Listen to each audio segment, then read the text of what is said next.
الحمد لله رب العالمين والصلاة والسلام على أشرف الأنبياء والمرسلين وعلى آله وأصحابه أجمعين أما بعد فأعوذ بالله من الشيطان الرجيم بسم الله الرحمن الرحيم ألف لام ميم الله لا إله إلا هو الحي القيوم نزل عليك الكتاب بالحق مصدقا لما بين يديه وأنزل التوراة والإنجيل من قبل هدى للناس وأنزل الفرقان إن الذين كفروا بآيات الله لهم عذاب شديد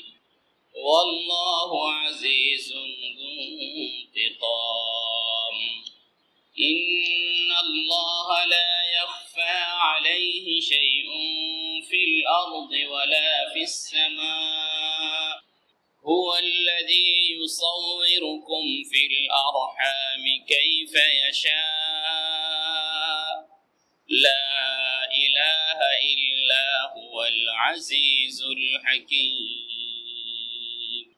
صدق الله مولانا العظيم وصدق رسوله النبي الكريم ونحن على ذلك لمن الشاهدين والشاكرين والحمد لله رب العالمين شكرا بدر إبراهيم اللهم صل على محمد وعلى آل محمد كما صليت على إبراهيم وعلى آل إبراهيم إنك حميد مجيد اللهم بارك على محمد وعلى آل محمد كما باركت على إبراهيم وعلى آل إبراهيم إنك حميد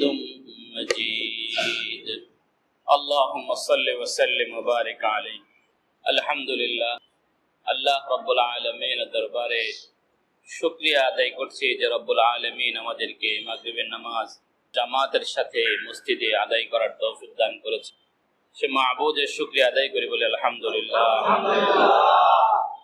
নামাজের পরে আল্লাহ পাক রব্বুল আলামিন আমাদেরকে কোরআনুল কারীম থেকে কিছু অংশ বোঝার জন্য কোরআনুল কারীমের দর্সে বসার জন্য আল্লাহ পাক তৌফিক দিয়েছেন এজন্য আবারও শুকরিয়া আদায় করি বলে আলহামদুলিল্লাহ সূরাতুল বাকারা শেষ করে আমরা সূরা আলে ইমরান শুরু করতে যাচ্ছি সূরা বাকারা এবং সূরা আলে ইমরান দুটোকে একসাথে জাহরাওয়ান বলা হয় দুটো ফুল বা দুটো উজ্জ্বল আলো কোরআনে কারীমের সবগুলো সূরাই উজ্জ্বল আলো তার মধ্যে বিশেষ করে সূরা বাকারা এবং সূরা আলে ইমরানকে উজ্জ্বল আলো বলা হয়েছে কিয়ামতের দিন এই দুটো সূরা তার তিলাওয়াতকারীর জন্য আলো হিসাবে কাজ করবে এজন্য বিশেষভাবে দুটো সূরাকে সূরা জাহরাওয়ান বলা হয়েছে কোরআনে কারীমের প্রতিটা আয়াত প্রতিটা সূরা একটার পরে একটা এই যে সিরিয়াল এটা আল্লাহ পাকের ইশারায় রাসূল করিম সাল্লাল্লাহু আলাইহি ওয়াসাল্লামের তত্ত্বাবধানে হয়েছে বাকি হওয়ার পিছনে এই সিরিয়ালের পিছনে কিছু হিকমত কিছু রহস্য লুকায়িত আছে উলামায়ে কেরাম গবেষণা করে করে এই রহস্যগুলোকে এই নিকাতগুলোকে মানুষের সামনে তুলে ধরেছে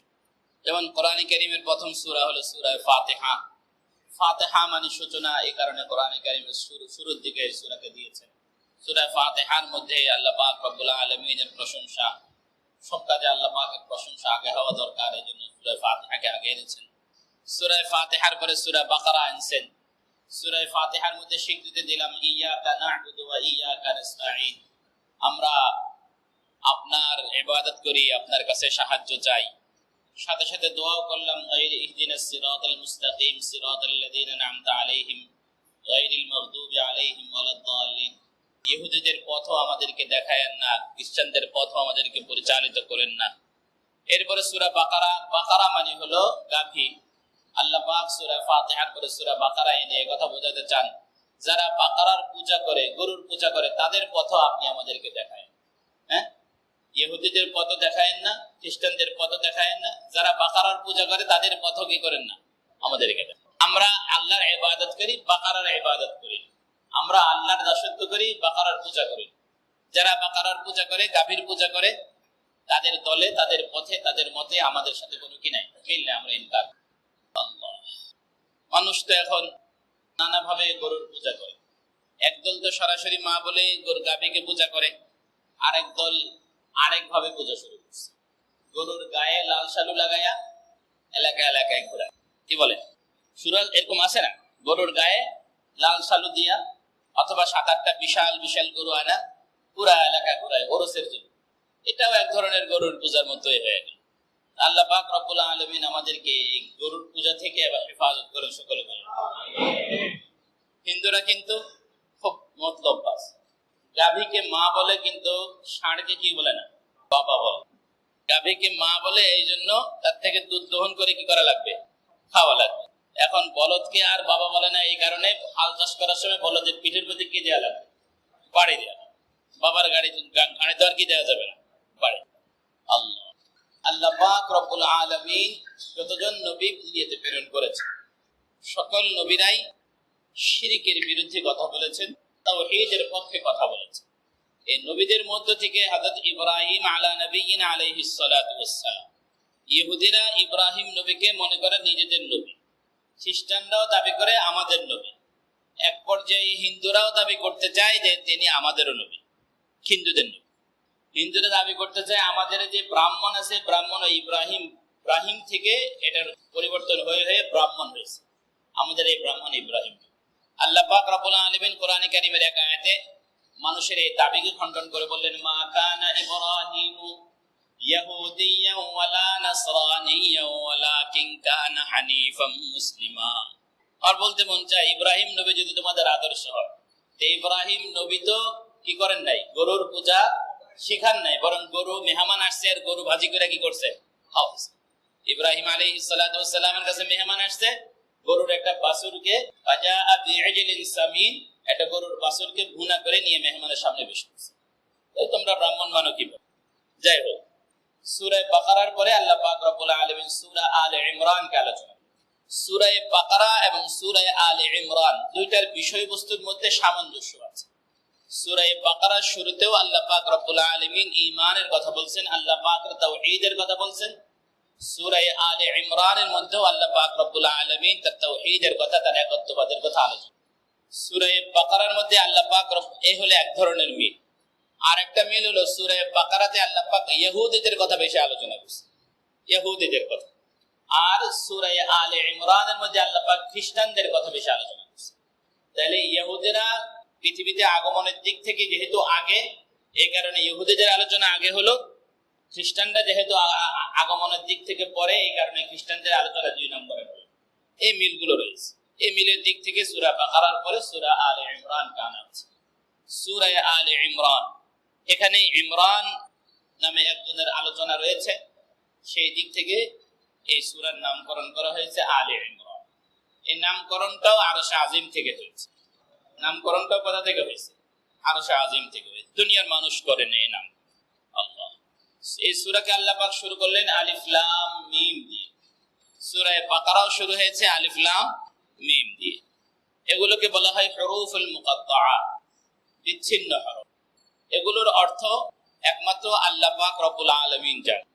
মুফাসসিরিন ইকরাম যখন ব্যাখ্যা করেন, সব মুফাসসিরিন বলেন আল্লাহু আ'লামু বিমুরাদিহি বিযালিক, এর মুরাদ, এর উদ্দেশ্য একমাত্র ভালো জানেন কে?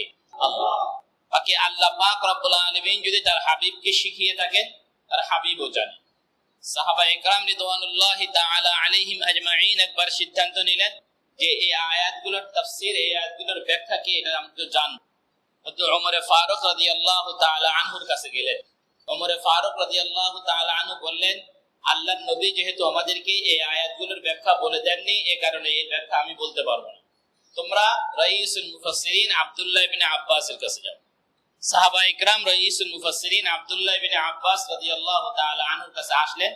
আব্দুল্লাহ ইবনে আব্বাস বললেন, এই আয়াতের তাফসীর নবীজি রাসূলুল্লাহ সাল্লাল্লাহু আলাইহি সাল্লাম আমাকে শেখাননি, সুতরাং আমিও বলতে পারবো। সাহাবা ইকরাম বললেন, আল্লাহর নবী তো শিখাননি, বলতে পারবে না, ঠিক আছে, তবে একটা সম্ভাব্য অর্থ বলে দেন, একটা সম্ভাব্য অর্থ আমাদেরকে কি করেন বলেন।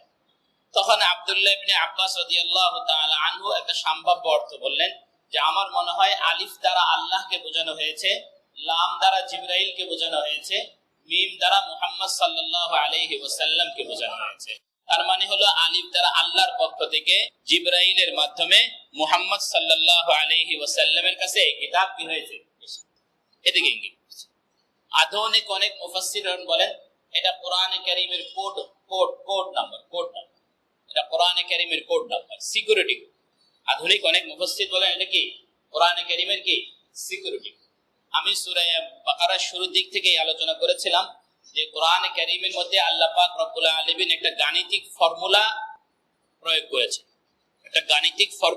করেছে, কোরআনে কারীমের সবগুলোর মধ্যে আল্লাহ পাক রব্বুল আলামিন 19 এর একটা জাল বিস্তার করেছেন। 19 আলাইহা 19 বিসমিল্লাহির রহমানির রহিমের মধ্যেও আল্লাহ পাক 19টা অক্ষর রেখেছেন। এই আলোচনা সেখানে আমি বলেছিলাম। হলো কোরআনে কারীমের মধ্যে আলিফ যতবার ব্যবহার হয়েছে 19 দিয়ে যদি ভাগ করেন তাহলে নিঃশেষে বিভাজ্য হবে। লাম যতবার ব্যবহার হয়েছে 19 দ্বারা যদি ভাগ করেন তাহলে নিঃশেষে বিভাজ্য হবে। মিম যতবার ব্যবহার হয়েছে 19 দ্বারা ভাগ করলে নিঃশেষে কি হবে, কোনো ভাগফল থাকবে না। যদি কোথাও ভাগফল থেকে যায় তাহলে বুঝবেন যে কয়টা ভাগফল রয়ে গেছে, অতগুলা অক্ষর কোরআনে কারীমের মধ্যে নতুন করে কি করছে, ঢুকছে, নতুবা যে কয়টা অক্ষর কম পড়ে গেছে অতগুলা বাদ পড়ে গেছে। এই জন্য কোরআনে কারীমের এই গাণিতিক ফর্মুলার কারণে কোরআনে কারীম একটা পৃথিবীর কাছে একটা চ্যালেঞ্জ যে এরকম গাণিতিক ফর্মুলায় পৃথিবীর মানুষ তাদের সারা জীবন ব্যয় করেও একটা গ্রন্থ কি করতে পারবে না, রচনা করতে পারবে। আল্লাহ পাক রব্বুল আলামিন আমাদেরকে বুঝার তৌফিক দান করেন। মুফাসসিরিন ইকরাম বলেন এই আয়াতের তাফসীর আলিফ লাম মিমের তাফসীর নবীজি বলেন নাই। নবীজি না বলার কারণে উম্মতের জন্য এই আয়াতের তাফসীরের পথ বন্ধ ছিল। কিন্তু নবীজির সাহাবী আব্দুল্লাহ ইবনে আব্বাস রাদিয়াল্লাহু তাআলা আনহু রাইসুল মুফাসসিরিন, তিনি এর যেহেতু একটা সম্ভাব্য অর্থ বলে দিয়ে উম্মতের জন্য ইহসান করলেন, উম্মতের সামনে এর ব্যাখ্যা করার একটা রাস্তা তিনি খুলে দিলেন। উম্মতের সামনে একটা ব্যাখ্যা করার একটা রাস্তা কি করে দিলেন, খুলে দিলেন। আল্লামা ইকবাল রাহমাতুল্লাহি আলাইহি পর্যন্ত এই ধারাবাহিকতায় এর একটা অর্থ করেছেন। আল্লামা ইকবাল বলেন আলিফ লাম মিম এই তিনটাকে যদি একসাথে করা হয় তাহলে আরবিতে শব্দ দাঁড়ায় আলাম। আলাম মানে ব্যথা আর যন্ত্রণা। যারা এই কোরআনকে ধারণ করতে চায়, যারা কোরআনের বাণী প্রচার করতে যাবে, যারা কোরআনের আইন কানুনকে প্রতিষ্ঠা করতে যাবে, দুনিয়ার পক্ষ থেকে জগৎবাসীদের পক্ষ থেকে তাদেরকে আলামের শিকার হওয়া লাগবে, কষ্টের শিকার হওয়া লাগবে। কষ্ট ছাড়া এই কোরআন কারীমকে কি করা যাবে, প্রতিষ্ঠা করা যাবে। এইদিকে ইঙ্গিত করে আল্লাহ পাক শুরুতে আলিফ লাম মিম ব্যবহার করেছেন। আল্লাহ, এরপরে আল্লাহ পাক বলেন আল্লাহু লা ইলাহা ইল্লা হুয়াল হাইয়ুল কাইয়্যুম। আল্লাহ লা ইলাহা ইল্লা হু, তিনি ছাড়া কোনো ইলাহ নেই। আল হাই আল কাইয়্যুম, যিনি চিরঞ্জীব, কাইয়্যুম চিরস্থায়ী। এই আয়াতের অর্থ বোঝার আগে আমরা একটা শানে নুজুল বুঝে নিই। রাসূল করিম সাল্লাল্লাহু আলাইহি ওয়াসাল্লাম নবী যখন হলেন, তার নবুয়তের ডঙ্কা যখন চতুর্দিকে বেজে উঠল, ইহুদি খ্রিস্টান সর্বমহলে একটা আলোড়ন সৃষ্টি হয়ে গেল। তাদের পায়ের নিচ থেকে মাটি সরে যেতে লাগলো। তারা নানা ভাবে নানা কায়দায় মুসলমানদেরকে নবীজি মুহাম্মদ সাল্লাল্লাহু আলাইহি ওয়াসাল্লামের শত্রুতায় তারা আদাদল খেয়ে নামলো।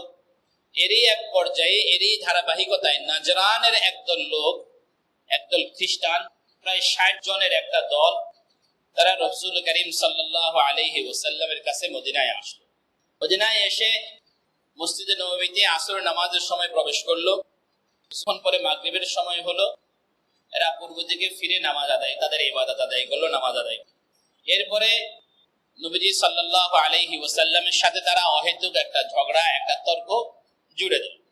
এই 60 জন মানুষের মধ্যে 12 জন ছিল খুব সম্ভ্রান্ত ব্যক্তি, খুব সম্ভ্রান্ত। এদের মধ্যে 3 জন ছিল লিডার পর্যায়ে।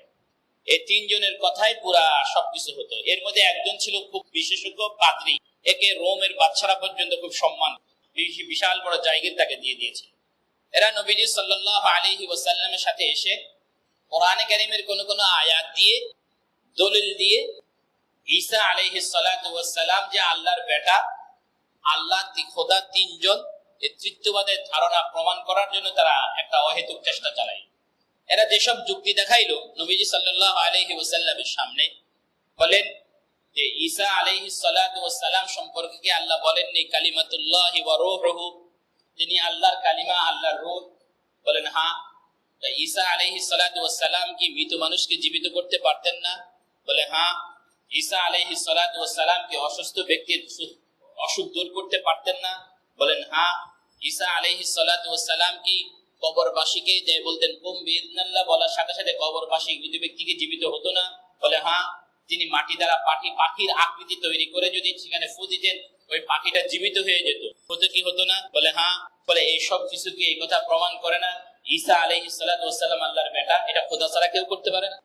যুক্তি দেখাই, এক যুক্তি। দ্বিতীয় নাম্বার যুক্তি, কোরআন কারীমের আল্লাহ পাকের বর্ণনার একটা রীতি হলো আল্লাহ পাক যেখানে নিজের কথা বলেছেন সেখানে বহুবচনের শব্দ ব্যবহার করছে।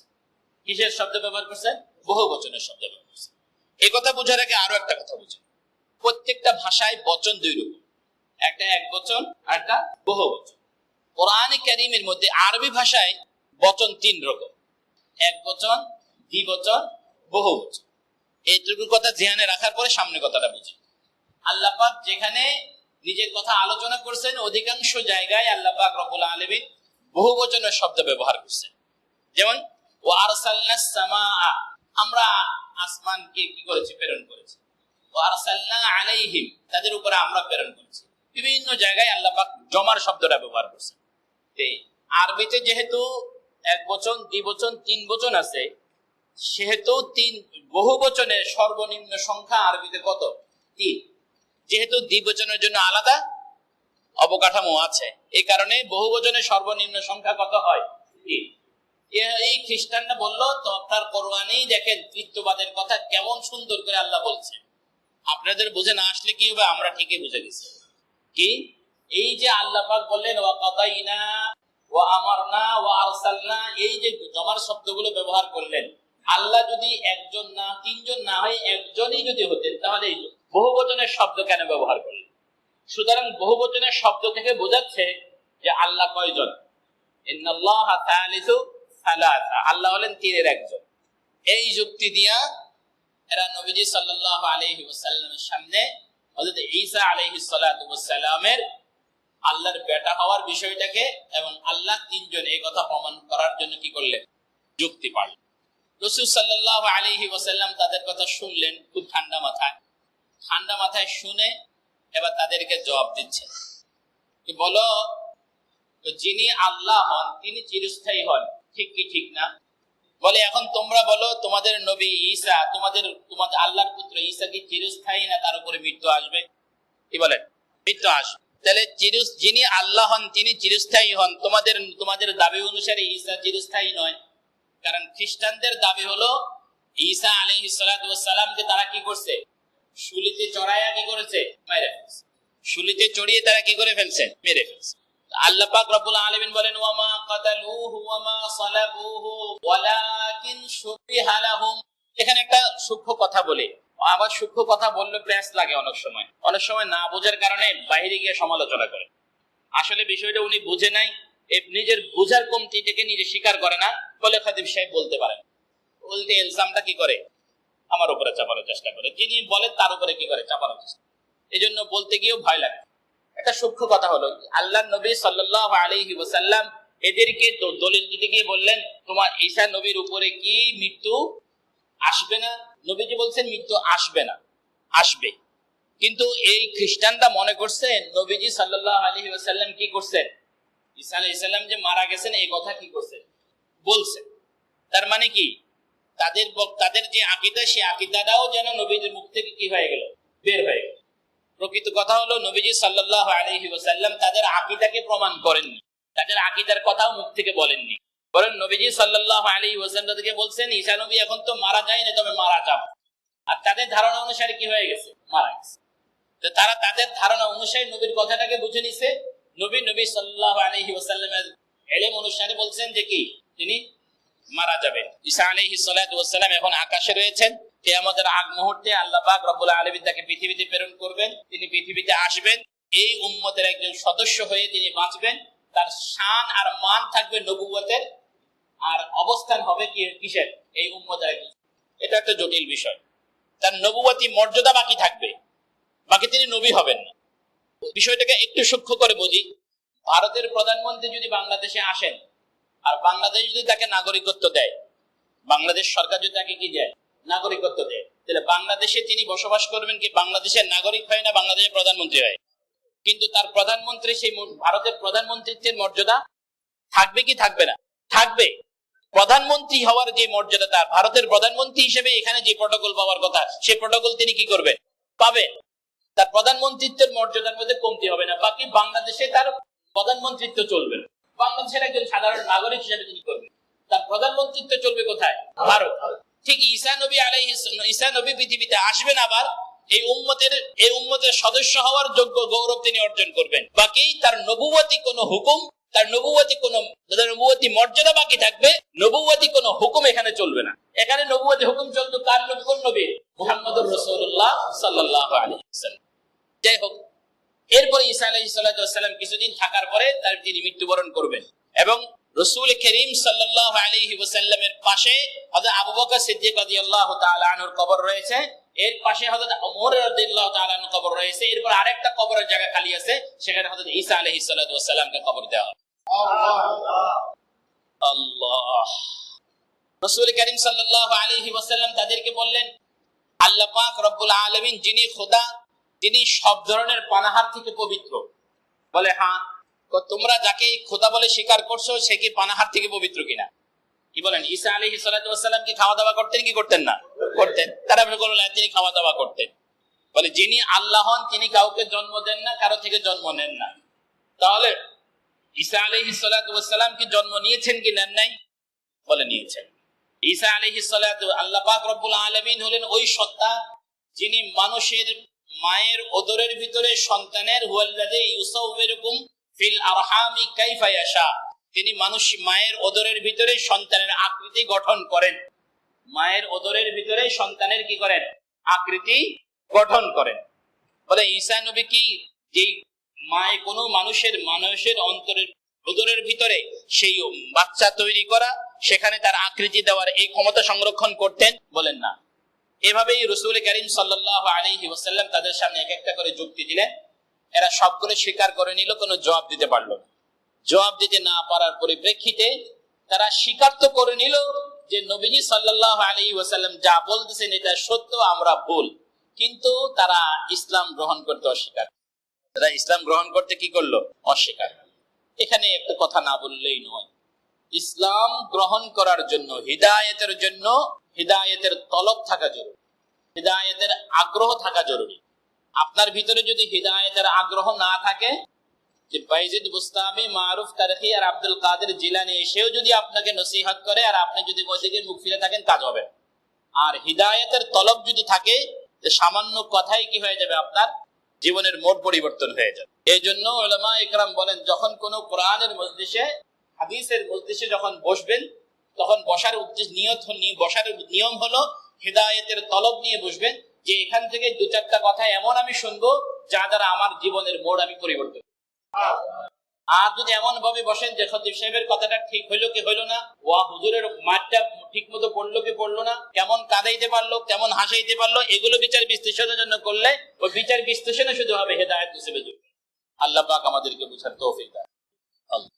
রাসূল করিম সাল্লাল্লাহু আলাইহি ওয়াসাল্লামের সাথে খ্রিস্টানদের এই যে তর্ক বিতর্ক, এটাকে কেন্দ্র করে কোরআনে কারীমের এই সূরা আলে ইমরানের প্রথম দিকের প্রায় ৮০টার মতো আয়াত আল্লাহ পাক রব্বুল আলামিন নাযিল। এই হলো তার শানে নুজুল। তা আল্লাহ পাক রব্বুল আলামিন এখানে এসে দাবি করলেন, আল্লাহু লা ইলাহা ইল্লাহু, যে খ্রিস্টান জগৎ তোমরা আল্লাহর ব্যাপারে তোমরা যা কিছু বলছো, তোমাদের সবগুলো মিথ্যা। আল্লাহ হলেন এমন সত্তা, লা ইলাহা ইল্লাহু, তিনি ছাড়া আর কোনো ইলাহ নেই, তিনি ছাড়া আর কোনো ইলাহ নেই। ওই খ্রিস্টানদেরকে যখন বলা হলো ঈসা নবী আল্লাহর পুত্র নন, আল্লাহর একজন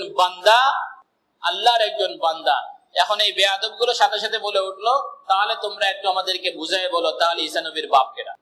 বলেন না নাউযুবিল্লাহ।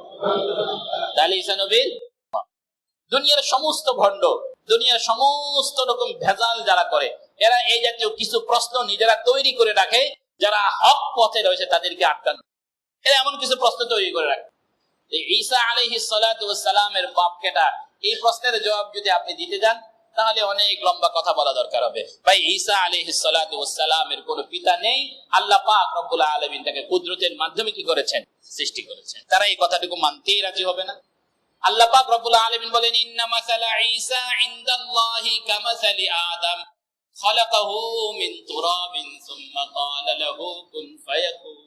তো আমি আদম আলাইহিস সালাতু ওয়াস সালামকে যেরকম কোন রকম পিতা মাতা ছাড়াই আমার কুদরত দ্বারা সৃষ্টি করেছি, আমি ঈসা নবীকেও আমার কুদরত দ্বারা সৃষ্টি করেছি। সৃষ্টির মধ্যে ঈসা আদমের মতো। আল্লাহ, আল্লাহু লা ইলাহা ইল্লা হুয়াল হাইয়ুল কাইয়্যুম।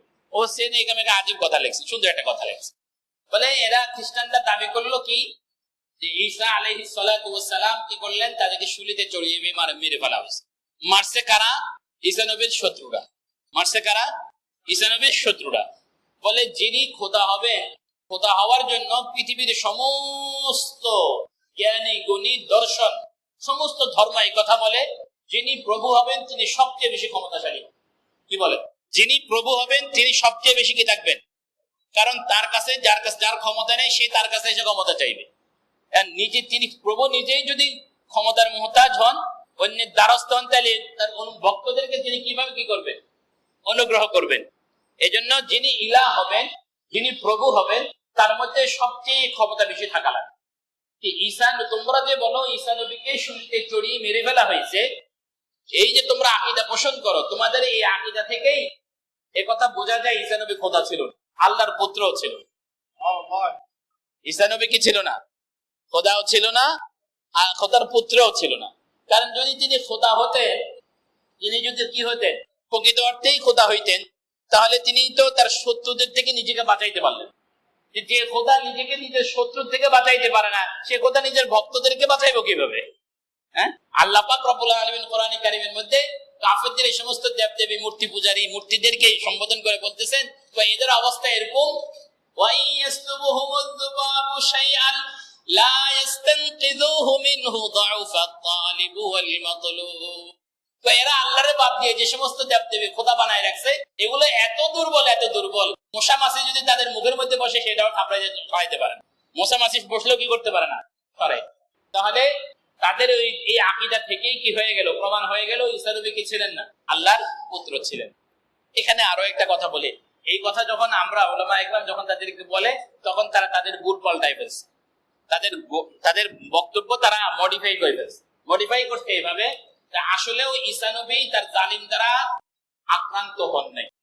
মূলত কথা হলো, ঈসা নবী যখন দুনিয়াতে আসলেন, দেখলেন চারিদিকে পাপ আর পাপ, পাপ আর পাপ, এই পাপ থেকে মানুষকে কোনোভাবেই বাঁচানো যাইতেছে। তখন তিনি তার প্রভু, তার বাবা আল্লাহকে বললেন, কি বললেন?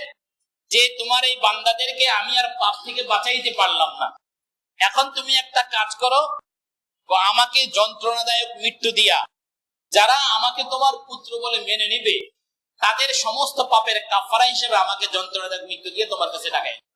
কি হলো? যারা আমাকে তোমার পুত্র বলে বিশ্বাস করবে, তাদেরকে তুমি তাদের সমস্ত পাপের কাফারা, তাদের সমস্ত পাপের মাসুল হিসাবে আমাকে যন্ত্রণাদায়ক মৃত্যু দিয়ে তুমি তোমার কাছে কি করো দেখে। এই ঈসা নবী যখন তার প্রভুর কাছে, তার বাবের কাছে, তার বাপের কাছে যখন এই দোয়া করলেন, এই আবেদন করলেন, তার বাবা, তার নাউজুবিল্লাহ রব্বুল আলামিন এই দোয়া কবুল করলেন। কবুল করার কারণে তাকে কষ্টদায়ক মৃত্যু দেওয়ার জন্য জলেন্দ্রকে তার পিছনে লালা দিয়ে একটা কাহিনী রচনা করলেন। এখান থেকে একটা আকীদা তারা প্রমাণ করার চেষ্টা করে, একটা বিশ্বাস তারা প্রমাণ করার। সেই বিশ্বাসটা কি হইল? যারা ঈসা নবীকে আল্লাহর বেটা বলে সাব্যস্ত করবে, ঈসা নবী তাদের সমস্ত গুনাহের কাফারা হিসেবে কি করছেন? শুলিতে চইরা যন্ত্রণাদায়ক মৃত্যুবরণ করে তার সমস্ত পাপের কি করছেন? অগ্রিম মাপ নিয়ে নিয়েছে। সুতরাং আমার গুনার যদি অগ্রিম মাপ আগে থেকে যদি পেয়ে যায়, সার্টিফিকেট যদি আমার হাতে এসে যায়, তাহলে পাপ করতে আর বাধা কোথায়? কি বলে? মুসলমানদেরকে মারতে আর বাধা কোথায়? ইরাকে মারি আর আফগানিস্তানে মারি, যেখানে খুশি সেখানে মারি, ফিলিস্তিনে মারি বা যেখানে মারি, পৃথিবীর সব জায়গায় মুসলমানদের মারতে তো আর কি নাই। আরে মানুষ মারার যে অন্যায় হবে, এই অন্যায়ের কাফারা তো আমার নবী কি করছে? শুলিতে চড়ে আগে দিয়ে গেছে। তাহলে খ্রিস্টানদের ধর্মবিশ্বাস খ্রিস্টানদেরকে সন্ত্রাসী বানাইছে। খ্রিস্টানদের ধর্মবিশ্বাস খ্রিস্টানদেরকে কি বানাইছে? সন্ত্রাসী বানাইছে। কারণ তাদের ধর্মবিশ্বাস এই কথা শিখাইছে, পৃথিবীতে যত পাপ করো কোনো পাপের জন্য আল্লাহর দরবারে ধরা থাকা খাওয়া লাগবে না। বরং মুহাম্মদুর রাসূলুল্লাহ সাল্লাল্লাহু আলাইহি ওয়াসাল্লাম উম্মতকে শিখাইছেন কি, যে তোমার আমলের জন্য কিয়ামতের ময়দানে তোমাকেই চেষ্টা করতে হবে। বরং হযরত ফাতেমা রাদিয়াল্লাহু তাআলা আনহাকে রাসূল করিম সাল্লাল্লাহু আলাইহি ওয়াসাল্লাম বলছেন, ডেকে ফাতেমা, তোমার বাবা আমি নবী মুহাম্মদ, এই পরিচয় দিয়ে তুমি কিয়ামতের ময়দানে পার পাবা না। তোমার কিয়ামতের ময়দানে পার পাবার জন্য তোমাকেই আমল করতে। যেখানে নবী মুহাম্মদুর রাসূলুল্লাহ নিজের কন্যাকে এই কথা বলতে পারেন, সেখানে উম্মতের কি অবস্থা? আমাদের আকীদা হলো মালিকি ইয়াউমিদ্দিনের আকীদা, যে আল্লাহ পাক কিয়ামত দিবসের বিচারক, তিনি সেখানে ভালো ও মন্দ সবকিছুর বিচার করবেন। মুসলমান যে মুসলমান এই কথা বিশ্বাস করে, আমি অন্যায় ভাবে যদি কাউকে একটা থাপ্পড় দেই, অন্যায় ভাবে যদি কারো একটা খেজুরও যদি আমি খেয়ে ফেলি, সেটার জন্য আমাকে আল্লাহর কাছে জবাবদিহি করতে হবে, এই বিশ্বাস যে মুসলমান রাখে, সেই মুসলমান কোনোদিন সন্ত্রাসী হতে পারে না। আর যেই মানুষ বিশ্বাস করে যে আমার যত অন্যায় আছে, কোনো অন্যায়ের জন্য আল্লাহর কাছে ধরা খাওয়া লাগবে না, সে অন্যায় করতে তার কোনো বাধা নেই। আল্লাহু লা ইলাহা ইল্লা হুয়াল হাইয়ুল কাইয়্যুম, আল্লাহ হলেন তিনি যার কোনো শরীক নেই, তিনি ছাড়া আর কোনো ইলাহ নেই, তিনি চিরঞ্জীব চিরস্থায়ী। আল্লাহ হওয়ার জন্য চিরঞ্জীব হওয়া জরুরি, ইলাহ হওয়ার জন্য চিরঞ্জীব হওয়া জরুরি। এজন্য আর হাদিস শরীফের মধ্যে আছে, রাসূল করিম সাল্লাল্লাহু আলাইহি ওয়াসাল্লাম বলেন, শয়তান মানুষের মধ্যে ওয়াসওয়াসা দিতে থাকে। শয়তান এসে বলে, এই তোমাকে কে বানাইছে? বলে, তুমি কোথা থেকে আসছো? বলে, আমি আমার বাবা থেকে আসছি। তোমার বাবা কোথা থেকে আসছে? তার দাদা থেকে আসছে। এভাবে করতে করতে আদম নবী পর্যন্ত যায়। তো আদম নবীকে কে বানাইছে? আল্লাহ বানাইছে। এরপরে শয়তান ওয়াসওয়াসা দিয়ে বলে, যদি আদম নবীকে বানায়, তাহলে আল্লাহরে বানাইছে। বলে, এরকম ওয়াসওয়াসা দিয়ে শয়তান মানুষের ঈমান হরণ করার জন্য চায়। এরকম ওয়াসওয়াসা আসার সাথে সাথে আস্তাগফিরুল্লাহ পড়া দরকার, এবং সাথে সাথে এই চিন্তা পরিহার করে অন্য চিন্তায় মন নেওয়া দরকার। আল্লাহ পাক রব্বুল আলামিন আযাল থেকে আছেন, আবাদি থেকে আছেন, অনন্তকাল থেকে আছেন। কেউ তাকে সৃষ্টি করেনি, সকলকে তিনি কি করেছেন? সৃষ্টি করেছেন। আল্লাহকে কেউ সৃষ্টি করে এ বিশ্বাস। আল্লাহু লা ইলাহা ইল্লা হুয়াল হাইয়ুল কাইয়্যুম নাযালা আলাইকাল কিতাব, তিনি তোমার উপরে কিতাব নাযিল করেছেন, বিল হাক্কি, যথাযথভাবে, সত্য দিয়ে, মুসাদ্দিকাল লিমা বাইনা ইয়াদাইহি ওয়া আনজালাত তাওরাত, এই কোরআনের পূর্বে যে গ্রন্থগুলো রয়েছে সেগুলোর সত্যায়ন স্বরূপ। ওয়া আনজালাত তাওরাত ওয়াল ইনজিল, তিনি তাওরাত এবং ইনজিলকে অবতীর্ণ করেছেন। এই আয়াতের মধ্যে আল্লাহ পাক রব্বুল আলামিন নবী মুহাম্মদুর রাসূলুল্লাহ সাল্লাল্লাহু আলাইহি ওয়াসাল্লামের রিসালাতের প্রমাণ পেশ করছেন। তাফসীরে কবীরের মধ্যে আল্লামা ফখরুদ্দীন রাজি রাহমাতুল্লাহি আলাইহি বলেন যে আল্লাহু লা ইলাহা ইল্লা হুয়াল হাইয়ুল কাইয়্যুম, এই আয়াতের মধ্যে আল্লাহ পাক তার তাওহীদের প্রমাণ করেছেন। আর নাযালা আলাইকাল কিতাবা বিল হাক্কি মুসাদ্দিকাল লিমা বাইনা ইয়াদাইহি ওয়া আনজালাত তাওরাত ওয়াল ইনজিল, এই আয়াতের মধ্যে আমাদের নবীর রিসালাতের প্রমাণ পেশ, আমাদের নবীর রিসালাতের প্রমাণ পেশ করেছেন। কিভাবে প্রমাণ পেশ করলেন? এর ব্যাখ্যা দিতে গিয়ে আল্লামা ইদ্রিস কান্দালবী রাহমাতুল্লাহি আলাইহি তাফসীরে মাআরিফুল কোরআনের মধ্যে লিখেছেন। কিভাবে? আল্লাহ বললেন যে আমি আপনার উপরে কিতাব নাজিল করেছি, যে কিতাব যথাযথভাবে সত্য নিয়ে নাজিল হয়েছে, এবং এর পূর্বে যে কিতাবগুলো এসেছে সেগুলোকেও কি করে এই কিতাব সত্যায়ন, এবং আল্লাহ তাওরাত এবং ইনজিল অবতীর্ণ করেছে। পৃথিবীর তাবৎ ইহুদি এবং খ্রিস্টানদেরকে আল্লাহ পাক সম্বোধন করে যেন বলতে চান যে তোমরা তাওরাতকে আল্লাহর কাছ থেকে আল্লাহর কিতাব বলে মেনে নাও, ইনজিলকেও তোমরা আল্লাহর কিতাব বলে মেনে নিয়েছো। তোমাদের কাছে প্রশ্ন হলো, তাওরাত আল্লাহর কিতাব হলো কিভাবে? ইনজিল আল্লাহর কিতাব হলো কিভাবে? তাওরাত আল্লাহর কিতাব এই জন্য যে এটা আল্লাহর পক্ষ থেকে হযরত সাইয়্যিদানা মূসা আলা নবিয়িনা আলাইহিস সালাতু ওয়াস সালামের উপর অবতীর্ণ হয়েছে। ইনজিল আল্লাহর নবী ঈসা আলাইহিস সালাতু ওয়াস সালামের কাছে অবতীর্ণ হয়েছে জিবরিলের মাধ্যমে। যেই পন্থায়, যে পদ্ধতিতে তাওরাত মূসা নবীর কাছে আসছে, যে পদ্ধতি এবং পন্থায় ইনজিল মূসা নবী ঈসা নবীর কাছে আসছে, সে একই পদ্ধতিতে কোরআন মুহাম্মদুর রাসূলুল্লাহর কাছে। যদি আল্লাহর পক্ষ থেকে তাওরাত এসে থাকে তোমরা যদি মেনে নাও, আল্লাহর পক্ষ থেকে ইনজিল এসেছে এটা যদি তোমরা বিশ্বাস করে নাও, তাহলে কোরআনও আল্লাহর পক্ষ থেকে এসেছে সেটা তোমরা বিশ্বাস করো। যে কোরআন যে আল্লাহর পক্ষ থেকে এসেছে এটাতে আমার হাবিব মুহাম্মদুর রাসূলুল্লাহ বানাই নাই, এর একটা প্রমাণ আমি এখানে পেশ করতেছি। দেখো, আমার হাবিব কখনো তাওরাত পড়ে নাই, কি বলেন, নবীজি কি তাওরাত পড়ছেন? না, নবীজির সিফাত হলো উম্মি। তিনি কারো কাছে কি করেন নাই, কোনো পড়ালেখা শেখেন নাই। তিনি অক্ষর চিনতেন না। অক্ষর যে চিনতেন না, এটার অনেক প্রমাণ আছে। ছোট্ট একটা প্রমাণ বলি। হুদায়বিয়ার সন্ধির সময়, হুদায়বিয়ার সন্ধি যখন চলতেছিল, তখন সন্ধির চুক্তিপত্র মুসলমানদের পক্ষ থেকে, উভয় পক্ষ থেকে হযরত আলী ইবনে মুরতাদা রাদিয়াল্লাহু তাআলা আনহু লিখতেছিলেন। তিনি লিখলেন, হাদা মা বাইনা মুহাম্মাদিন ওয়া কুফার মুহাম্মাদিন রাসূলুল্লাহ ওয়া কুফার কুরাইশ। উপরে লিখলেন বিসমিল্লাহির রহমানির রহিম। তখন নবীজি বললেন, এটা কেটে দাও। কেটে দিছে। এরপরে যখন লিখলেন হাদা বাইনা মুহাম্মাদিন রাসূলুল্লাহ ওয়া কুফার কুরাইশ, মুহাম্মদুর রাসূলুল্লাহ এবং কুফারে কুরাইশের মাঝে এই চুক্তি সম্পাদিত হচ্ছে। কুরাইশরা শুনে বলল, এই লাইনটা আমরা মানি না। যদি এই লাইনটা মেনেই নেই, তাহলে মুহাম্মাদের সাথে আমাদের আর কোনো ঝগড়াই হয় না। কি বলেন? লিখছেন কি মুহাম্মদুর রাসূলুল্লাহ। আরে মুহাম্মদকে রাসূল মানলে তো মুহাম্মাদের সাথে আমাদের আর কোনো কি থাকে না, ঝগড়াই থাকে না। সুতরাং রাসূলুল্লাহ কাটো। রাসূলুল্লাহ কি করো? কাট। এখন রাসূলুল কারীম সাল্লাল্লাহু আলাইহি ওয়াসাল্লাম হযরত আলীকে বললেন, ঠিক আছে আলী কাইটা ফেলো। আলী রাদিয়াল্লাহু তাআলা বলেন, অসম্ভব ইয়া রাসূল, আমার পক্ষে কাটা সম্ভব। আমার পক্ষে কি না কাটা সম্ভব। নবীজি বললেন, আলী তুমি কেটে ফেলো। আমি বলছি কেটে ফেলো। বলে, ইয়া রাসূলুল্লাহ আমার পক্ষে কাটা সম্ভব। আচ্ছা, এখানে ছোট্ট একটা প্রশ্ন করি, নবীজির নির্দেশকে হযরত আলীকে অমান্য করলে? বললেন কেটে ফেলো, আলী রাদিয়াল্লাহু কাটতেছেন না, তার নবীজির নির্দেশ অমান্য হচ্ছে না। এখানে বরং নবী আলী রাদিয়াল্লাহু তাআলা আনহু রাসূল করিম সাল্লাল্লাহু আলাইহি ওয়াসাল্লামের নির্দেশকে অমান্য করার জন্য করতেছেন না, তা নয়। বরং আলী রাদিয়াল্লাহু তাআলা আনহু বোঝাতে চান, ইয়া রাসূলুল্লাহ, যেই কলমে আপনাকে রাসূলুল্লাহ লিখেছি, যেই কলম দ্বারা আপনাকে রাসূলুল্লাহ বলে বিশ্বাস করেছি, আমার আলীর পক্ষে আমার হাত দ্বারা সেই রাসূলুল্লাহ কাটা কোশ্চিনকালেও সম্ভব না। আমি রাসূলুল্লাহ কাটতে পারবো। ওরা মানুক আর না মানুক, আপনি আল্লাহর রাসূল, এই কথা আমি কি করতে পারবো না। তখন নবীজি বললেন, ঠিক আছে নিয়ে আসো, নিয়ে আসো, আমার কাছে নিয়ে আসো। কাগজটা নিয়ে আসলো। বলে, কোন জায়গায় লেখছো? বলে, এই যে। তখন নবীজি নিজের হাতে রাসূলুল্লাহ শব্দটা কি করলেন? যে নবীজি যদি লেখাপড়াই জানতেন, লিখতেই যদি জানতেন, পড়তেই যদি জানতেন, তাহলে কি আর এগুলোর দরকার ছিল? মুফাসসিরিন ইকরাম, মুহাদ্দিসিন ইকরাম এখান থেকে সূক্ষ্ম একটা কথা বের করে ফেলেছে। তো বাহ্যিক দৃষ্টিতে দেখতে তো মনে হয় যে কি কাফেরদের কথাটাই মেনে নেওয়া হলো। বাহ্যিক দৃষ্টিতে দেখতে মনে হবে কি কাফেরদের কথাটাই কি করলেন? মেনে নিলেন। কিন্তু এখানে যে এত বড় রহস্য লুকায়িত ছিল, সেটা কারো দৃষ্টি যায় না। নবীজি বললেন, দেখো এই কাগজটা যখন লেখা হবে, এর একটা কপি কার থাকবে? কাফেরদের কাছেও থাকবে। এর একটা কপি কোথায় থাকবে? কাফেরদের কাছে থাকবে।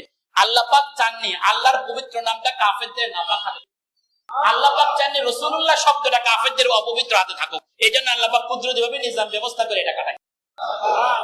যাই হোক, নবীজি সাল্লাল্লাহু আলাইহি ওয়াসাল্লাম কোনদিন তাওরাত পড়েননি, কোনদিন ইনজিল পড়েননি।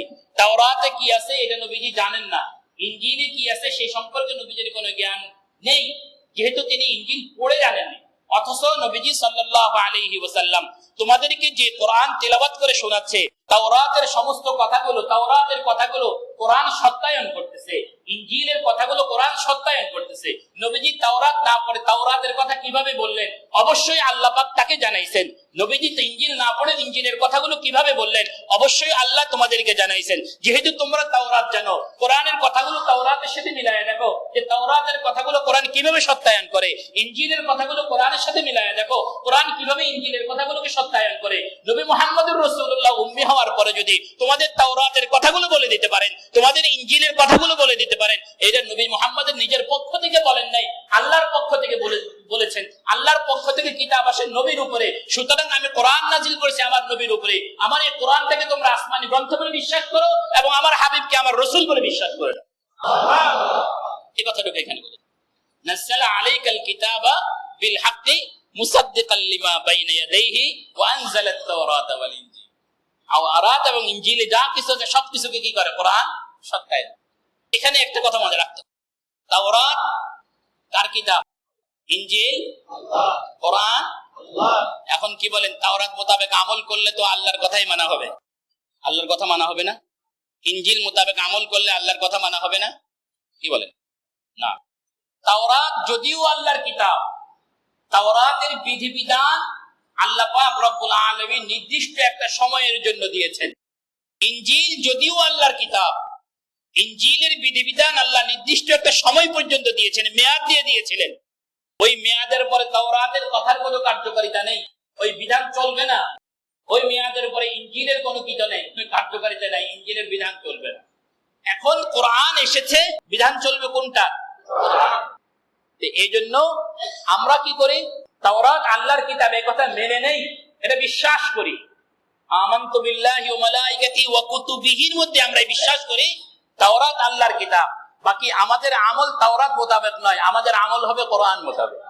আমরা বিশ্বাস করি জাবুর আল্লাহর কিতাব, কিন্তু আমাদের আমল জাবুর মোতাবেক হবে না, হবে কিসের মোতাবেক? কোরআন মোতাবেক। আমরা বিশ্বাস করি ইনজিল আল্লাহর কিতাব, কিন্তু আমাদের আমল ইনজিল মোতাবেক হবে না, হবে কোরআন মোতাবেক। এখানে এসে আমাদের দেশের অনেক মানুষের মধ্যে প্যাঁচ লাগে, তাওরাত যদি আল্লাহর কিতাব হয় তাহলে সেই কিতাব যারা মানে তারা আবার জাহান্নামী হবে কেন? ইনজিল যদি আল্লাহর কিতাব হয় তারা যারা মানে তারা আবার জাহান্নামী হবে কেন?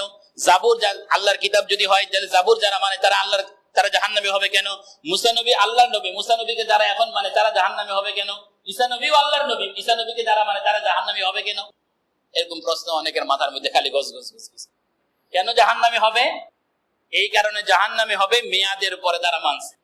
এই কারণে জাহান্নামী হবে যতদিন মানার দরকার ছিল তারপরে গিয়েও মানছে, যেটা মানার দরকার ছিল সেটা মানে নাই। এরপর আরো একটা কথা উলামা ইকরাম এখানে সূক্ষ্মভাবে বলেন, যারা কোরআন নাজিল হওয়ার পরে কোরআন মানে না তারা তাওরাত মানে। যারা নিজেদেরকে দাবি করে আমরা তাওরাতের অনুসারী, এই কথা যারা দাবি করে, কোরআন নাজিলের পরে যদি কোরআন যদি না মানে তারা প্রকারান্তরে তারা তাওরাত মানে। ইনজিল নাজিল হওয়ার পরে যারা দাবি করে আমরা ইনজিলের অনুসারী, তারা কোরআন মানে না, এরা ইনজিলও মানে। কারণ তাওরাতের ভিতরে কোরআনের কথা আছে, মুহাম্মদুর রাসূলুল্লাহর কথা আছে। তাওরাত ইনজিলের মধ্যেও কোরআনের কথা আছে, মুহাম্মদুর রাসূলুল্লাহর কথাও আছে। একদিন রাসূল কারীম সাল্লাল্লাহু আলাইহি ওয়াসাল্লামের সামনে এই নিয়ে আলোচনা চললো। একজন সাহাবী আব্দুল্লাহ ইবনে সালাম রাদিয়াল্লাহু তাআলা আনহু, তিনি বললেন ইনজিলের মধ্যে ইয়া রাসূলুল্লাহ আপনার আলোচনা আছে। আল্লাহ পাক নিজেই বলছেন ইয়ারিফুন কামা ইয়ারিফুনা আবনাহুম, তারা এই ইহুদি খ্রিস্টানরা নবী মুহাম্মদুর রাসূলুল্লাহ সাল্লাল্লাহু আলাইহি ওয়াসাল্লামকে তাওরাত পড়ে এমন ভাবে চিনে যেমন ভাবে তাদের সন্তানদেরকে তারা চিনে। কিন্তু এই খ্রিস্টানরা এসে দাবি করলো যে না, আমাদের ইনজিলের মধ্যে নবী মুহাম্মদ সম্পর্কে কোনো কথা নেই, কোনো বক্তব্য নেই। তখন তারা ইনজিল আনলো, যেখানে আল্লাহর রাসূলের কথা লেখা আছে সেই আয়াতটা বন্ধ করে দিয়া বাকিটুকু পড়লো। বলে কই নাই তো আপনার? আব্দুল্লাহ ইবনে সালাম রাদিয়াল্লাহু তাআলা আনহু ছিলেন, তিনি বললেন ইয়া রাসূলুল্লাহ, ও যে এই যে আঙ্গুলটা ঢাইকা রাখছে সেখানেই আপনার কথা লেখা আছে। তাহলে যদি ইনজিল মানতো তাহলে ইনজিলের মধ্যে নবীর কথা আছে, তাহলে আমাদের নবীকেও তাদের মানা লাগবে। তার প্রকার তারা ইনজিলটাও কি করে না, পুরোটা মানে। যাই আল্লাহ মিন ক্বাবলু হুদাল লিন্নাস, এই তাওরাত এবং ইনজিলকে আমি কোরআনের আগে নাযিল করেছি মানুষের হেদায়েতের জন্য, নির্দিষ্ট সময়ের। ওয়া আনজালাল ফুরকান, এরপরে আল্লাহ পাক ফুরকান নাযিল করলেন। ফুরকান অর্থ কোরআন নাযিল করলেন, ফুরকান অর্থ মুজিজা নাযিল করলেন। আল্লাহ পাক আল্লাহর নবীর জন্য মুজিজা দিলেন। ফুরকান অর্থ কেউ কেউ বলেন তাওরাত ইনজিল, বাকি এই কথাটুকু দুর্বল। মুফাসসিরিন একরাম বলেন এখানে ফুরকান দ্বারা হয়তো কোরআন, এখানে ফুরকান দ্বারা হয়তো রাসূল করিম সাল্লাল্লাহু আলাইহি ওয়াসাল্লামের অন্যান্য মুজিজা। কোরআন যদি হয় তাহলে তার ব্যাখ্যা হলো কোরআন এসে সত্য এবং মিথ্যার মধ্যে পার্থক্য করে দিল। যে তাওরাত কি এখন সত্য অবস্থায় আছে না, তার অবস্থা হারিয়ে ফেলেছে। ইনজিল কি তার সত্য অবস্থায় আছে না, তার অবস্থা হারিয়ে ফেলেছে। ইহুদিরা কি বর্তমানে সত্যের উপরে আছে না, তারা তাদের সত্য হারিয়ে ফেলেছে। খ্রিস্টানরা কি সত্যের উপরে আছে না, তাদের সত্য হারিয়ে ফেলেছে। এই সব কিছুর স্পষ্ট সত্য এবং মিথ্যার পার্থক্য করে দিল কে? কোরআন। এই জন্য কোরআনে কারীমের আরেক নাম হলো ফুরকান। আল্লাহ পাক অন্য আয়াতে বলেন তাবারাকাল্লাযী নাযালাল ফুরকানা আলা আবদিহি লিয়াকুনা লিল আলামিন নাযীরা। আল্লাহ পাক তার বান্দার উপরে ফুরকান নাযিল করেছেন, এখানে ফুরকান অর্থ কোরআন। এরপর আল্লাহ পাক বলেন ইন্নাল্লাযীনা কাফারু বিআয়াতিল্লাহ, যারা আল্লাহর আয়াতগুলোকে অস্বীকার করে, লাহুম আযাবুন শাদীদ, তাদের জন্য রয়েছে কঠিন শাস্তি। ওয়াল্লাহু আজিজুন যু ইনতিকাম, আল্লাহ মহাপরাক্রমশালী এবং প্রতিশোধ নিতেও সক্ষম। ইন্নাল্লাহা লা ইয়াখফা আলাইহি শাইউন ফিল আরদি ওয়ালা ফিস সামা, আল্লাহর কাছে আসমান এবং জমিনের মধ্যে কোনো জিনিসই কি থাকে না, গোপন থাকে না। সব কিছু কে জানেন? আল্লাহ রাব্বুল আলামিন জানেন। সব কিছু কে জানেন? আল্লাহ জানেন। কতটুকু জানেন? আল্লাহ পাক রব্বুল আলামিন। অন্য আয়াতে আল্লাহ পাক এই আয়াতের ব্যাখ্যা করে দিয়ে বলেন ইন্নাহা ইনতাকুম মিসকালা হাববাতিন মিন খারদালিন ফাতাকুন ফি সাখরাতিন আও ফিস সামাওয়াতি আও ফিল আরদি ইয়াতি বিহা আল্লাহ, জমিনের ভিতরে যদি একটা দানাও তুমি যদি লাগাও সেটার খবরও কে জানেন? আল্লাহ পাক রব্বুল আলামিন। হাদিসের মধ্যে আছে যে পৃথিবীতে কত ফোঁটা বৃষ্টি হলো, ইয়ালামু আদাদা আকতারিল আমতার, কতগুলো কয় ফোঁটা বৃষ্টি হলো এটার গণনা জানেন কে? সারা পৃথিবীতে কতগুলো গাছ আছে সংখ্যা জানেন কে? কতটা গাছের ভিতরে কতগুলো পাতা আছে এর সংখ্যা জানেন কে? একমাত্র আল্লাহ, আর কেউ জানেন। আহাতা বাসারুহু বিজামিইল মারইআত, যা কিছু দেখা যায় আর যা কিছু দেখা যায় না সব কিছুর ইলম আছে কার কাছে? আল্লাহ পাক রব্বুল আলামিনের কাছে। এজন্য আল্লাহ পাক বলেন ইন্নাল্লাহা লা ইয়াখফা আলাইহি শাইউন ফিল আরদি ওয়ালা ফিস সামা। তিনি কি করেন? হুয়াল্লাযী ইউসাউবিরুকুম ফিল আরহামি কাইফা ইয়াশা। তিনি তোমাদেরকে মাতৃগর্ভে আকৃতি দান করেন যেভাবে তিনি চান। খুব গুরুত্বপূর্ণ, বিজ্ঞানের অনেক বড় এক আয়াত থিওরি। এই যে মানব সন্তান এক একটা আকৃতি নিয়ে এক একটা মানুষ পৃথিবীতে আগমন করছে। আল্লাহ পাকের কুদরত দেখেন, যে আকৃতি বাদ দেন, শুধুমাত্র বুড়া আঙ্গুল, এই বুড়া আঙ্গুলের কি চলে? টিপ চলে। আমি আশ্চর্য হই যে টিপ দিলে একজন মানুষকে চিহ্নিত করবে কিভাবে। পরে জানলাম যে একজন মানুষের আঙ্গুলের, বুড়া আঙ্গুলের মধ্যে যে রেখাগুলো আছে পৃথিবীর আর কারো আঙ্গুলের রেখার সাথে এই আঙ্গুলের রেখা মিলবে না। বলেন না সুবহানাল্লাহ। এর কুদরতে ইন্তজাম কার? তাহলে এখন দেখেন যে পৃথিবীর এই কত কত কত কোটি কোটি ধরনের রেখা, কত কোটি কোটি ধরনের রেখা আল্লাহ পাক বানায় রাখছে। এক একটা যতগুলো মানুষ, ততগুলো চেহারা, ততগুলো আকৃতি, একটার সাথে আরেকটার কোনো মিল নাই। এমনকি যমজ জন্মগ্রহণ করলেও সেখানে বেমিল থাকে। আমি যেখানে থাকি সেখানে এরকম দুইটা ভাই আছে। বাবাকে জিজ্ঞাসা করি কোনটার নাম, একটার নাম হাসান রাখছে, একটার নাম হোসেন। আমি কি হাসান হোসেন চিনেন কিভাবে? বলে এটার কান এরকম, এটার কান আরেক। আমরা কান দেখে কি করেছি? পার্থক্য করেছি একটা চেহারার সাথে আরেক। এরপরে আল্লাহ পাকের কুদরত দেখেন, আল্লাহ পাক রব্বুল আলামিন এই যে ডিজাইনটা তৈরি করেন পানির। কিসের মধ্যে ডিজাইন? পানি দিয়ে ডিজাইন করতেছে কুদরত। বাই চান্স এক একজন থেকে পৃথক হয়েছে এরকম না, বাই প্ল্যান আল্লাহ পাক করতেছেন এইভাবে, একজনের সাথে আরেকজনের কোনো মিল রাখতেছে না, পার্থক্য করে তৈরি করতেছেন। তার কুদরতের নিদর্শন। হুয়াল্লাযী ইউসাউবিরুকুম, তিনি তোমাদেরকে আকৃতি দান করেন ফিল আরহাম, মাতৃগর্ভে আকৃতি দান। কাইফা ইয়াশা, যেভাবে তিনি চান। যাকে খুশি আল্লাহ পাক সুন্দর করেন, যাকে খুশি আল্লাহ পাক তাকে কালো বানান, যাকে খুশি আল্লাহ পাক লম্বা বানান, যাকে খুশি তাকে আল্লাহ পাক খাটো বানান, যাকে খুশি তাকে পূর্ণ অঙ্গ দান করেন, যাকে খুশি তার এক একটা অঙ্গ আল্লাহ পাক ছিনিয়ে নেন। কাউকে চোখ, কারো যদি সুন্দর চোখ দিতে চান চোখ দেন, কারো যদি বলেন চোখ তো দিব আলো দিব না, সেটাও আল্লাহ করেন। কান দেন, কানের ভিতরে শক্তি দেন না। মুখ আছে, জবান আছে, জিহ্বা আছে, কথা বলার শক্তি রহিত করে দিয়েছেন। সব করেছেন কে? আল্লাহ পাক রব্বুল আলামিন।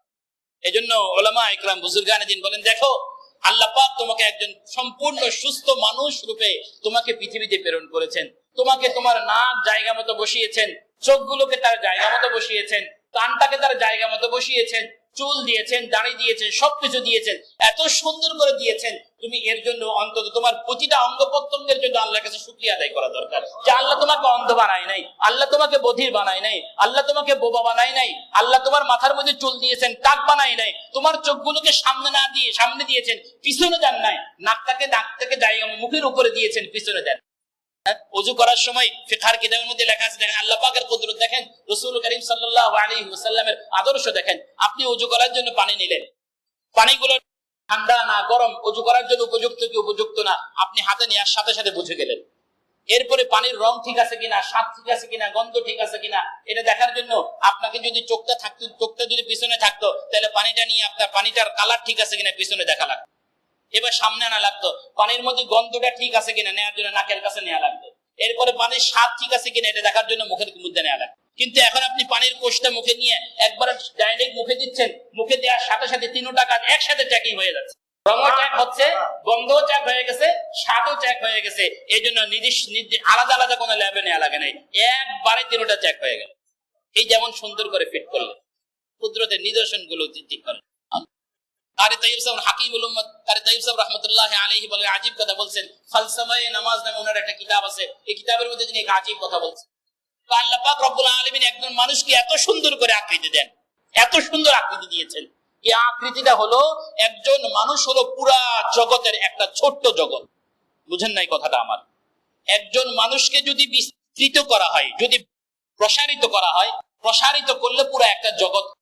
অর্থাৎ আল্লাহ পাক রব্বুল আলামিন সৃষ্টি জগতে যা কিছু সৃষ্টি করেছেন, আকাশ, জমিন, পানি, মাটি, বাতাস, হাওয়া, পাহাড়, পর্বত, ঝর্ণা, বৃষ্টি, আলো, অন্ধকার, গতি, তীর, যা কিছু আল্লাহ পাক সৃষ্টি করছে সব কিছুকে যদি একসাথে জমা করা হয় তো একজন মানুষ তৈরি।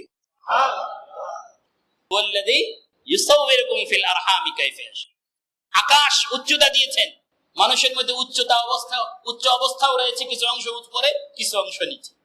আল্লাহ পাক রব্বুল আলামিন জমিনকে মাটি বানাইছেন, মাটির ভিতরে আল্লাহ পাক রব্বুল আলামিন অসংখ্য জিনিস ঢুকিয়ে রাখছেন। মানুষের শরীরটাকে আল্লাহ পাক মাটি বানাইছে।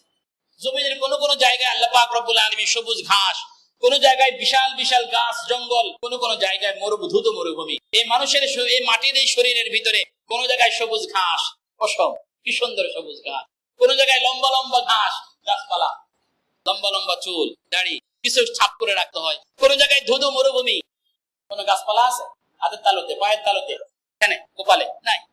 এভাবে যদি আপনি পৃথিবীর প্রত্যেকটা সৃষ্টি নিয়ে যদি চিন্তা করেন তাহলে দেখবেন সৃষ্টির একটা মিসাল, একটা নমুনা আপনার মধ্যে আছে। হুয়াল্লাযী ইউসাউবিরুকুম ফিল আরহাম। এজন্য মানুষকে বলা হয় আলামে সুগরা। উলামায়ে কেরাম বুঝাই দেন এইভাবে যে দেখুন অনেক চাউলের ব্যবসায়ী আছেন যাদের বিশাল বড়, যারা বড় বড় চাউলের ব্যবসা করেন বাদামতলিতে, এরা দেখবেন ছোট্ট একটা দোকানের ভিতরে পাটির মধ্যে কতগুলো চাউল নিয়ে বসে আছে। এই চাউলগুলো মানে হলো তার দোকানের স্যাম্পল, নাকি পুরা দোকান স্যাম্পল? আল্লাহ পাক এক একজন মানুষকে পুরা জগতের স্যাম্পল বানাইছে, পুরা জগতের স্যাম্পল বানাইছে। হুয়াল্লাযী ইউসাউবিরুকুম ফিল আরহাম। ও মায়ের উদরের ভিতরে পুরা জগতের স্যাম্পল তৈরি করছেন আল্লাহ। এই এক একজন মানুষ আপনি। আকাশের মধ্যে যতগুলো রং রয়েছে আল্লাহ পাক রব্বুল আলামিন সবগুলো রং আপনার মধ্যে সৃষ্টি। মাটির যতগুলো রং আছে, কোন জায়গায় মাটি কালো, কোন জায়গায় মাটি লাল, কোন জায়গায় মাটি শক্ত, কোন জায়গায় মাটি নরম, কোন জায়গায় মাটি দোআঁশ, কোন জায়গায় বেলে। মানুষের শরীরের ভিতরে আল্লাহ পাক এমন কাঁচের তৈরি করে দিয়েছেন। কারো শরীর খুব টাইট, কারো শরীর ঢিলা, কারো শরীর কেউ খুব সাদা, কেউ খুব কালো, কারো শরীর লাল বর্ণের। মাটির যতগুলো কালার আছে মানুষের ততগুলো কালার। কোথাও যে পৃথিবীর কোন জায়গায় পাহাড়, আল্লাহ পাক মানুষের শরীরের ভিতরে পাহাড় তৈরি করে দিয়ে রাখছেন, পাহাড়ের মতো উঁচু করে দিয়ে রাখছেন নাকটা। পানি সৃষ্টি করেছেন, কয় রকমের পানি? 3 রকমের পানি। মিষ্টি পানি, নোনা পানি, তিতা পানি, ঠিক নাকি? এবং আরেকটা পানি আছে দুর্গন্ধযুক্ত পানি, পচা পানি। আপনার শরীরের ভিতরে 4 রকমের পানি রয়েছে। লবণাক্ত পানি, চোখ থেকে লবণাক্ত পানি বের হচ্ছে, থুতুগুলো মিষ্টি পানি, দুর্গন্ধ পানি আপনার শরীর থেকে বের হয়ে যাচ্ছে, পিত্তের ভিতরে তিতা পানি। জমিনের যেই জায়গায় কাটবেন সেখান থেকে পানি বের হবে। খনন করেন, কি হবে? আপনার শরীরে যেই জায়গায় কাটবেন সেখান থেকে কি বের হবে? পানি বের। আল্লাহ, পৃথিবী স্থির না, সন্তরণকারক, চলছে, সব সময় নড়ছে। একজন মানুষও কোনো সময় একদম স্থির হয় না, সে মানুষ স্থির হতেই পারে, নড়তেই থাকে। শরীরের বাহ্যিক ভিতরে নড়ুক আর না নড়ুক, ভিতরে নড়ন রয়েই গিয়েছে। যদি নড়ন বন্ধ হয়ে যায় বলে হার্টবিট বন্ধ হয়ে গেছে, তোমার জীবন শেষ। পৃথিবীর নড়ন, আপনার নড়ন দিয়ে রাখছেন আল্লাহ। পৃথিবীর ঝর্ণার পানি কোনোদিন শেষ হবে না। আপনি কাঁদতে থাকেন, কতদিন কাঁদবেন? চোখের পানি কি থাকে? শেষ হচ্ছে না, শুধু শেষ হচ্ছে। আল্লাহ পাক অনন্তকাল অনন্ত করে রাখছেন মানুষের শরীর। এভাবে এক একটা জিনিসকে আল্লাহ দেখেন, জগতের এক একটা জিনিস নিয়ে আসেন আর এক একটা জিনিসকে আপনি রিসার্চ করেন, তাহলে দেখবেন পুরা জগৎটা আপনার শরীরের ভিতরে চলে আসছে। আল্লাহ পাক বলেন হুয়াল্লাযী, এই যে কুদরতের, এই যে কারিশমা, পুরা জগতের একটা মডেল, একটা নমুনা, একটা স্যাম্পল মায়ের উদরের ভিতরে। কত কুদরতি নিজামে আল্লাহ পাক তৈরি করেন সেখানে। আল্লাহু আকবার। 3টা প্যাকেটের ভিতরে ফি সালাসাতি আরহাম, ফি 3টা অন্ধকারের ভিতরে আল্লাহ পাক রব্বুল আলামিন ফি কারারিন মাকনুন, একদম সুরক্ষিত আকারে আল্লাহ পাক রব্বুল আলামিন আপনার এই কুদরতের এই কারিশমা চালাইতেছে। হাদিস শরীফের মধ্যে আছে, রাসূল করিম সাল্লাল্লাহু আলাইহি ওয়াসাল্লাম বলেন, যখন আল্লাহ পাক রব্বুল আলামিন এই কার্যক্রম শুরু করেন, আল্লাহু আকবার, আল্লাহু আকবার, যে আল্লাহ পাক রব্বুল আলামিন আপনার মধ্যে যখন রূহ এসে গিয়েছে তখন আপনার দুই পাশে বালিশ দিয়ে দিয়েছেন, দুই পাশে বালিশ, দুই পাশে ঠেকনা দিয়ে দিয়েছেন। আপনার চেহারাটাকে উপর করে রাখছেন। উপর করে কেন রাখছেন? যদি আপনি চিত হয়ে থাকতেন তাহলে মায়ের পেটের ভাত খাওয়া, বিভিন্ন খাদ্যের গন্ধ যাতে আপনার কষ্ট, এই জন্য আপনাকে উপর করে রাখছেন। পৃথিবীতে মানুষ 1 মিনিট বাঁচে না, 1 থেকে 1.5 মিনিট বাঁচবে না নিঃশ্বাস না নিলে। আপনি সেখানে 6 মাসের মতো বা কম বেশি আপনি বেঁচেছিলেন, একবারও নিঃশ্বাস নেন নাই। বাঁচায় রাখছেন কে? মায়ের উদরের ভিতরে। হুয়াল্লাযী ইউসাউবিরুকুম ফিল আরহামি কাইফা ইয়াশা, লা ইলাহা ইল্লাহু হুয়াল আজিজুল হাকীম। উদ্দেশ্য একটা, আল্লাহ পাক বোঝাতে চান, বলে ও বান্দা, তোমাকে এত কুদরতি ভাবে এত কায়দা কানুন করে তোমাকে আমি সৃষ্টি করলাম, এই যে একমাত্র উদ্দেশ্য লা ইলাহা ইল্লাহু, তুমি আমাকে এক ইলাহ বলে স্বীকার, আমাকে এক ইলাহ বলে স্বীকার করে নাও। আল্লাহ পাক রব্বুল আলামিনের পরবর্তী যে লা ইলাহা ইল্লাহু বলে বুঝাতে চাচ্ছেন, দেখো তোমার এই কুদরতের এই আমি যে তোমাকে সৃষ্টি করলাম, তোমার এই সৃষ্টির মধ্যে আমার সাথে আর কেউ শরীকও ছিল না, আল্লাহর সাথে আর কেউ শরীক ছিল না। কি বলেন, আপনাকে তৈরি করতে আল্লাহর সাথে আর কারো কোনো কুদরত কাজ করছে? কারো কোনো কুদরত, কারো কোনো ক্ষমতা কাজ করে না, কারো কোনো ক্ষমতা কাজ করে না। ইল্লাহু, আল্লাহ বলেন আমি যে তোমাকে এই এত সুন্দর করে সৃষ্টি করলাম, লা ইলাহা ইল্লাহু, আমার সাথে আর কেউ তোমার কি কাজে শরীক ছিল না। আল আজিজ, আমি ক্ষমতাবান, আল হাকিম, আমি প্রজ্ঞাবান, আমি জানি কিভাবে কাজটা করতে হবে, কিভাবে কাজ করতে হবে, সেই ক্ষমতাও আমার আছে। আল আজিজ। আল্লাহ পাক রব্বুল আলামিন আমাদেরকে বুঝার ও আমল করার তৌফিক দান করেন। যে কথাটুকু আলোচনা হলো, আল্লাহ পাক আমাদেরকে ভালো ভালো কথাগুলোর উপরে আমল করার তৌফিক দান করেন।